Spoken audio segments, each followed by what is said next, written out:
Good morning, my dear students. As you know, I am your English teacher, Sasmita Pino. So today my concept is verb.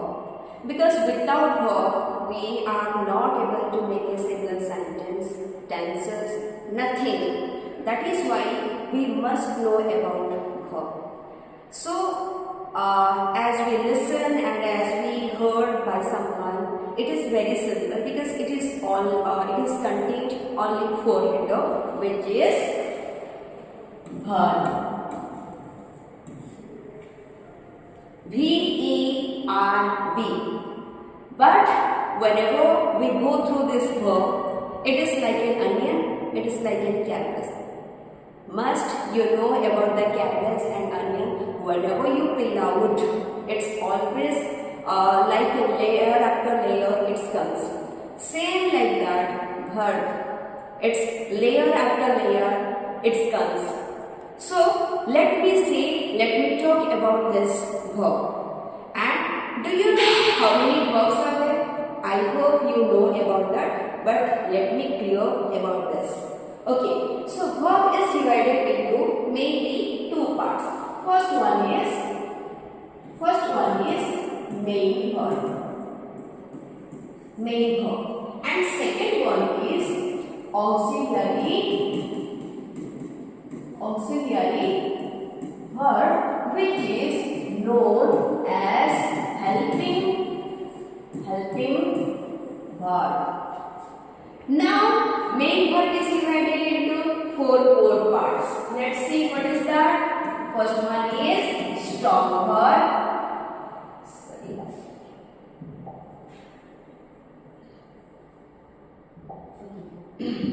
Strong verb. And second one is weak verb. Third one is transitive verb. And fourth one is its intransitive verb.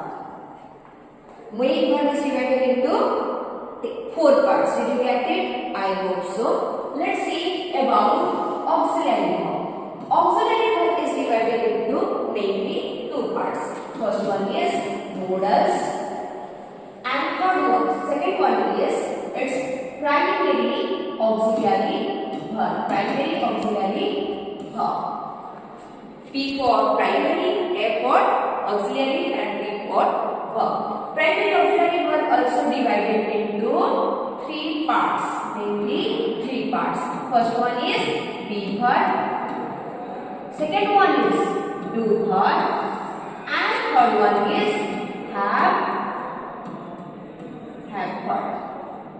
So this is called chart of verb. This is called chart of verb. It's not a eating chart, it's a chart of verb. So let's see.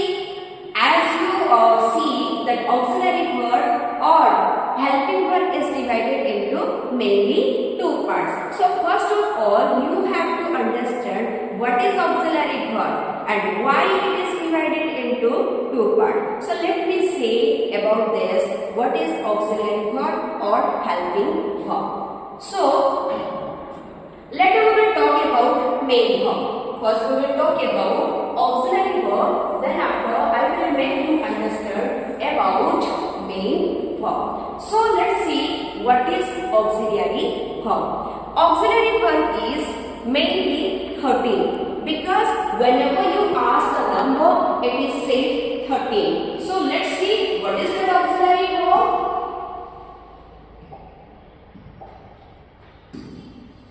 Auxiliary verb. It is divided into two parts. Two parts means present and then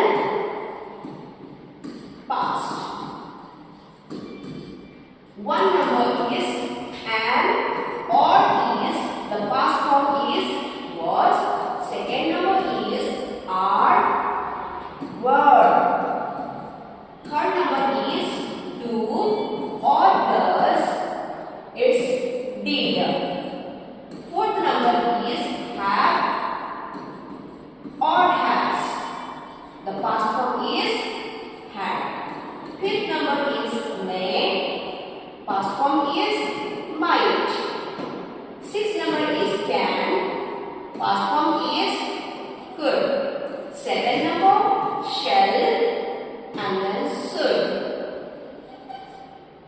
number will, would.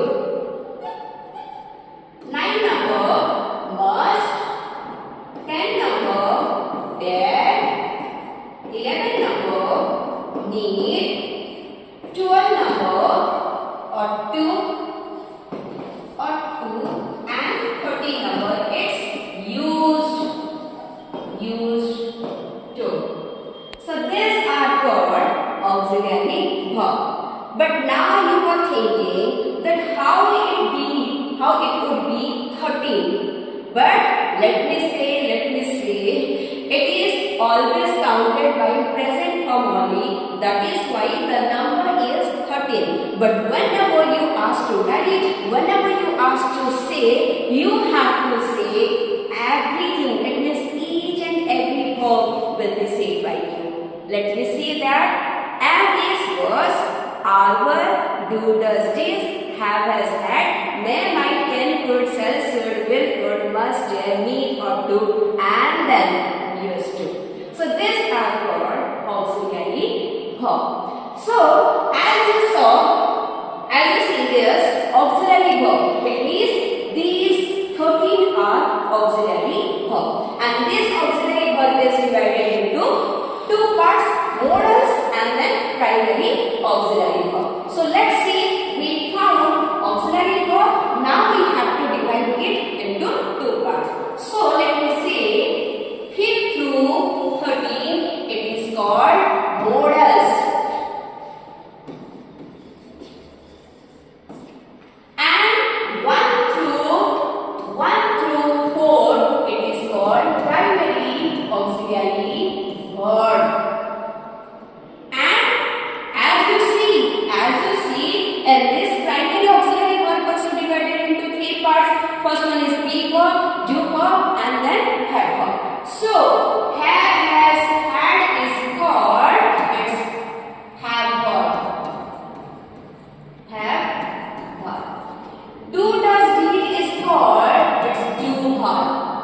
And then and is was, are, were plus been and then being. It means 7 verb is called being verb. And is was, are, were, and being. It is added with that, and it is these 7 verbs are called being verb. So according to chart, did you understand what is auxiliary verb? How it is divided into modals and primary auxiliary verb. Now let's move on to main verb, because as you see, main verb also divided into 4 parts. Main was strong verb, weak verb, transitive verb, and intransitive verb. I hope you understood about this auxiliary verb, and let's go through the main verb. Okay. So main verb is divided into it's 4 parts. First one is strong verb, then weak verb. So what do you understand about strong verb? Strong verb means in Hindi जिसके पास मजबूती है वो वाला verb, और weak verb means जिसके पास कोई मजबूती नहीं है, जो खाना पीना नहीं खा रहा है, वो weak verb है. No, never. Let's see what is strong verb. Okay, so we have 5 verb forms: verb 1, verb 2, verb 3, and verb 4, verb 5. So in which verb, अगर verb 1 through verb 2, if the vowel change in verb 2 and verb 3, it is called strong verb, which is called irregular verb also. But the verb which doesn't change its vowel in verb 2 and verb 3, it is called weak verb. Weak verb means its regular verb also called. So अभी समझ में आ गया कि strong verb होता क्या है और weak verb क्या है. Strong verb means जो vowel change कर लेता है, और weak verb means जो vowel change नहीं करता है. It's not about the strength. Okay, let's see. Like eat, had, and eaten.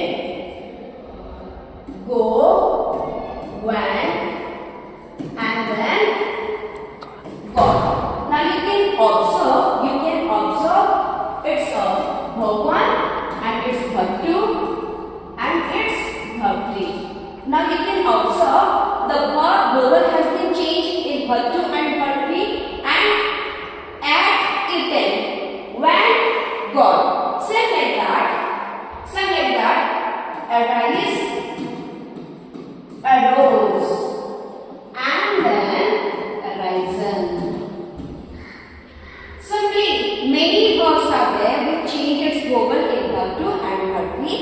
This is called strong verb. It means it's a healthy and strong verb. I hope you understood. Now let's see about weak verb. Weak verb means जो कमजोर वाला verb है, जो अपनी vowels को verb two और verb three में change नहीं करता है. Like verb one and then verb two and then verb three. Sleep, slept, and then slept. Ask, asked, and then asked. Now can you see? The vowel has not been changed. Slept, slept. Asked, asked. And it is called weak verb, which is called regular verb because it is regularly done in verb two and verb three. So this is strong verb and weak verb. Okay, so I hope you understood about auxiliary verb. Then अभी हमारे क्या था strong verb and weak verb. Strong verb and weak verb. Now we will talk about transitive verb and intransitive verb because we already discussed about auxiliary verb, primary auxiliary verb, then modals. Now we will go through transitive verb and intransitive verb. So let's erase this.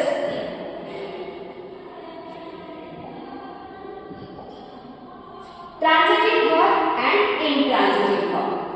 You know what is the structure of sentence? Subject plus verb plus object or complement. Subject plus verb plus object and then complement. It is not object plus complement. It is object or complement. It is आप sentence की जो structure होती है subject के आपको definitely verb will come. If in a sentence after subject is the not any verb, the sentence will be not completed. That is why the structure of sentence is subject plus verb plus object or complement. Okay, मैं ये क्यों बता रही हूँ थोड़ी देर बाद आपको ये रिवील कर रही हूँ. So transitive verb and intransitive verb. Okay, first of all let's see what is subject. Subject means what we are talking about in a sentence is called subject. It means whatever, no matter, it may be only person, it always will be things, no matter whatever we are talking about. It means if I say the marker is black in color, it means now we are talking about marker. It means in this sentence marker is a subject. I am teaching you English verb. So in this sentence we are talking about I. That is why I am the subject. I the subject. So I hope you understood about the subject. Now let's move on her. As I said, her is different kinds. Already we discussed about many verbs. So now we are going to talk about transitive verb and intransitive verb. So let me say an example. I fly a kite. I fly a kite in the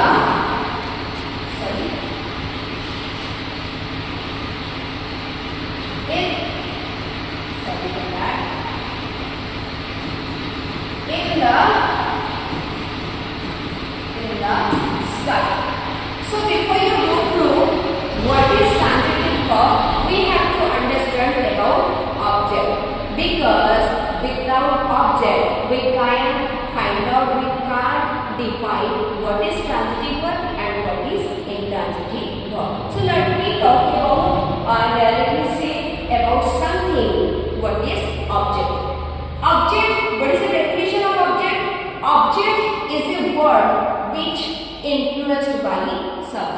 it means जो subject के द्वारा प्रभावित होता है उसको object कहा जाता है. So let's see in this sentence what I climb a kite. It means kite is influencing, being influenced by subject. That is why this is object. And in the sky, what is complement? Complement always complete the sentence. That's all, nothing else. Complement का काम ही होता है sentence को complete करना, उसके अलावा उसका कोई काम नहीं होता है. बट हर के आफ्टर जो ऑब्जेक्ट होता है वो बहुत इंपॉर्टेंट होता है, because object always complete the meaning of her. Without object A her can't be completed and can't be complete make sense. वो सेंस को कभी कंप्लीट कर ही नहीं सकता है. If I say I fly in the sky, do you understand what is the sentence and what is the sense of the sentence? No, definitely it is not, because I did use a kite which is a object. So object always complete the meaning of her. So after her, if there is object, it means it is called transitive verb. But after subject, if there is not any object, it means that is intransitive verb. But if I say I am going to market. So अभी आप लोग सोच रहे होंगे sentence के subject plus verb plus object और complement है. सो ये हमारा verb हो गया, इसके आफ्टर जो टू मार्केट है. आप लोग ये सोच रहे होंगे तो ये भी तो ऑब्जेक्ट है ना, ये भी क्यों ट्रांजिटिव वर्ब नहीं हो सकता है. But let me say my dear, this is not object. It is called complement, which complete the sentence only. Now you can think. अभी आप लोग सोच रहे होंगे कि अभी ऑब्जेक्ट को हम कैसे फाइंड आउट करें. There is also a easy trick. Let me see. अगर आप what और whom, what और whom, ये दो क्वेश्चन अगर आप करते हो वर्ब को रिलेट करके, and if you get the answer of what, it means that word will be an object, and if there is verb, the main verb will be transitive verb. But let's see. I fly a kite in the sky. What I fly? A kite. A kite जो है word का answer किया, that is why this is called object. And आप यहाँ पे देख पा रहे हो कि verb के after object है, and that is why this verb is transitive verb. लेकिन यहाँ पे जब मैं क्वेश्चन कर रही हूँ what I am going to market, can you make a sentence, can you make a sense? No, हम सेंस नहीं कर पा रहे हैं और ये where का आंसर कर रहा है, where I am going to market. So except what और whom, जो भी क्वेश्चन का आंसर मिलेगा वो सब कुछ कंप्लीमेंट होंगे, वो ऑब्जेक्ट नहीं होंगे. और कंप्लीमेंट ओनली है वर्ब के after, it means verb will be the intransitive. लेकिन वर्ब के आफ्टर अगर ऑब्जेक्ट है, it means verb will be the transitive verb. So my dear, I hope you understood what is transitive verb, intransitive verb, strong verb, weak verb, auxiliary verbs, modals,